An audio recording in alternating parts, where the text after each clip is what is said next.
अस्सलामुअलैकुम। तेलंगाना से आज एक बड़ी खबर सामने आ रही है, जहां Telangana state road transport corporation यानी TGSRTC के एम्प्लॉयज ने स्टेट वाइड स्ट्राइक शुरू कर दी है, जिसकी वजह से आज पूरे स्टेट में पब्लिक ट्रांसपोर्ट सिस्टम लगभग रुक सा गया था। यह स्ट्राइक रात के 12 बजे से शुरू हुई, जब गवर्नमेंट ने आरटीसी एम्प्लॉयज के दरमियान टॉक्स फेल हो गए और गवर्नमेंट और आरटीसी के बीच में कोई भी एग्रीमेंट फाइनल नहीं हुआ है। इस स्ट्राइक का सीधा असर आम आवाम पर देखने को मिल रहा है, खासकर हैदराबाद जैसे शहर में जहां रोजाना लाखों लोग बसेस पर डिपेंड करते हैं। सुबह से ही मंजर कुछ ऐसा है कि बस डिपो पर तमाम बसेस खड़ी हुई नजर आ रही है, बिल्कुल खामोश और सुनसान जैसा सिस्टम एकदम रुक गया हो। आरटीसी स्टाफ डिपोट्स के बाहर एहतजाज करते हुए नजर आए, अपनी डिमांड के लिए आवाज उठाते हुए। दूसरी तरफ बस स्टेशन पर लोग इंतजार करते नजर आए, लेकिन बसेस न होने की वजह से इनको शदीद परेशानी का सामना करना पड़ रहा है। ऐसे में students, employees, daily veg workers और आम सफर करने वाले लोग सबसे ज्यादा अफेक्टेड हो रहे हैं। गवर्नमेंट ने सिचुएशन को कंट्रोल करने के लिए कुछ अल्टरनेटिव अरेंजमेंट करने की कोशिश की, जैसे हायर्ड बसेस और इलेक्ट्रिक बसेस को रोड पर उतारना, लेकिन ये अरेंजमेंट डिमांड के मुकाबले में काफी कम साबित हुए। लोगों की तादाद ज्यादा और बसेस कम होने की वजह से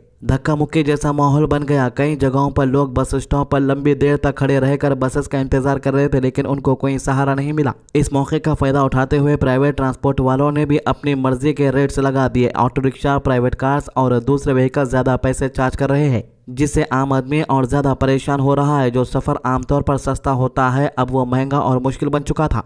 तेलंगाना स्टेट भर में पुलिस को भी डिप्लॉय किया गया था, ताकि कोई भी लॉ एंड ऑर्डर इशू ना हो। डिपो और बस स्टेशन पर हेवी पुलिस प्रेजेंस देखी जा रही है, ताकि सिचुएशन कंट्रोल में रहे और कोई भी फसाद या झगड़ा ना हो। गवर्नमेंट ने एक कमेटी भी बनाई है, जो आरटीसी एम्प्लॉयज की डिमांड को स्टडी करेगी और उनका सोल्यूशन निकालने की कोशिश करेगी, लेकिन अभी तक कोई फाइनल सोल्यूशन सामने नहीं आया। यह स्ट्राइक अभी इनडिफिनेट है, यानी ये तब तक चलेगी जब तक एम्प्लॉयज की डिमांड पूरी नहीं होती या गवर्नमेंट के साथ कोई एग्रीमेंट नहीं हो जाता। तब तक आम लोगों को इसी तरह की मुश्किलात का सामना करना पड़ेगा। सफर करना एक चैलेंज बन गया है और लोग अल्टरनेटिव ऑप्शन ढूंढने पर मजबूर है। कुल मिलाकर देखा जाए तो तेलंगाना में ट्रांसपोर्ट सिस्टम पर इसका गहरा असर पड़ा है, और जब तक टॉक्स दोबारा शुरू होना किसी नतीजे पर नहीं पहुंचता, तब तक ये क्राइसिस जारी रहने का इम्कान है। तो वहीं स्टेट के ट्रांसपोर्ट मिनिस्टर पूनम प्रभाकर ने एक बड़ा बयान देते हुए कहा है कि इस स्ट्राइक के पीछे सियासी साजिश हो सकती है। इनका इल्जाम सीधा हरीश राव पर गया है, जो बीआरएस के बड़े लीडर है। आपको बता दूं कि एक दिन पहले ही चीफ मिनिस्टर रेवंत रेड्डी और बीआरएस के लीडर केसीआर के बीच में बयानबाजी हो गई थी,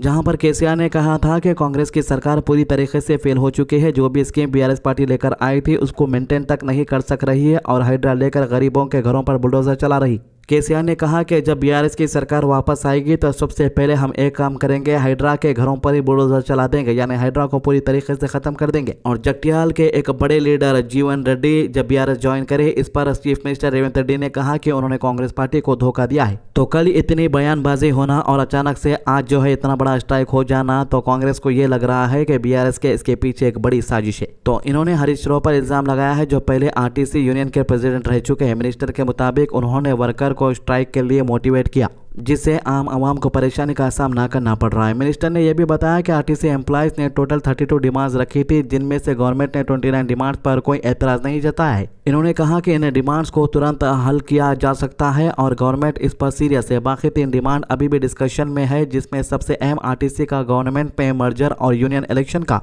मसला है। इन दोनों इश्यूज को टेक्निकल तौर पर समझने के लिए वक्त की जरूरत है, इसलिए एक हाई लेवल कमेटी बनाई गई है, जो इन मसाइल को गहरा जायजा ले सकती है। उन्होंने ये भी कहा कि यह कमेटी चीफ मिनिस्टर और डिप्टी चीफ मिनिस्टर के साथ मिलकर इन इश्यूज पर तफसीली बात करेगी और तकरीबन 4 हफ्तों में अपनी रिपोर्ट पेश करेगी। फिलहाल डिप्टी सीएम चेन्नई में होने की वजह से डायरेक्ट बातचीत में थोड़ी देरी हो रही है, लेकिन गवर्नमेंट का कहना है कि वो इस मसले को जल्दी से जल्दी हल करना चाहते हैं। ट्रांसपोर्ट मिनिस्टर ने जोर देकर कहा कि Telangana state road transport corporation यानी TGSRTC सिर्फ एक ट्रांसपोर्ट सिस्टम नहीं, बल्कि तेलंगाना के गरीब और रूरल इलाकों में लोगों के लिए एक लाइफलाइन है। हर रोज लगभग 65 लाख लोग आरटीसी बसेस में सफर करते हैं, जिनमें तकरीबन 45 लाख खवातीन हैं। इससे अंदाजा लगाया जा सकता है कि स्ट्राइक का असर कितना बड़ा पैमाने पर हो सकता है। सियासी पहलू को मजीद तेज करते हुए मिनिस्टर ने के चंद्रशेखर राव यानी केसीआर पर भी तनकीद की। उन्होंने कहा कि हाल ही में जगटियाल के एक जलसे में केसीआर ने महालक्ष्मी स्कीम के खिलाफ बयान दिया और इस स्कीम को डिस्क्रेडिट करने की कोशिश की। मिनिस्टर के मुताबिक पिछले सरकार के दौर में आरटीसी के फैसले बिना प्रॉपर कंसल्टेशन के लिए किए गए थे, जिससे डिपार्टमेंट कमजोर हुआ।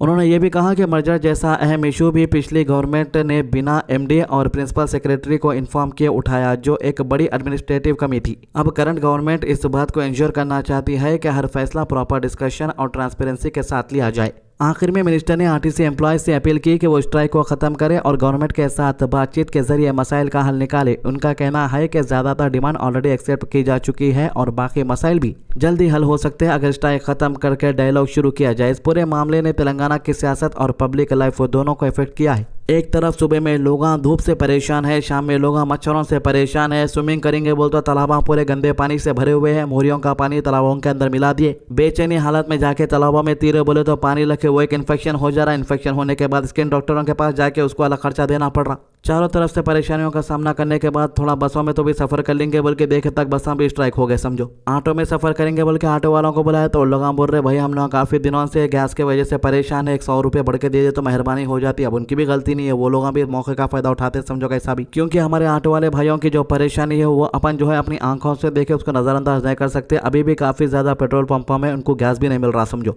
और सरकार जो स्कीम निकाली उसके अंदर कई घोटाले भी सामने आ रहे हैं। पहले तो सरकार बसेस फ्री बोली, लेडीज को फ्री, जेंट्स को जो है पैसे लेते बोल के नहीं बोले थे, सबको फ्री बोले थे। उसके बाद बोले खाली लेडीज को फ्री है बोल के, वो भी आधार कार्ड बताना।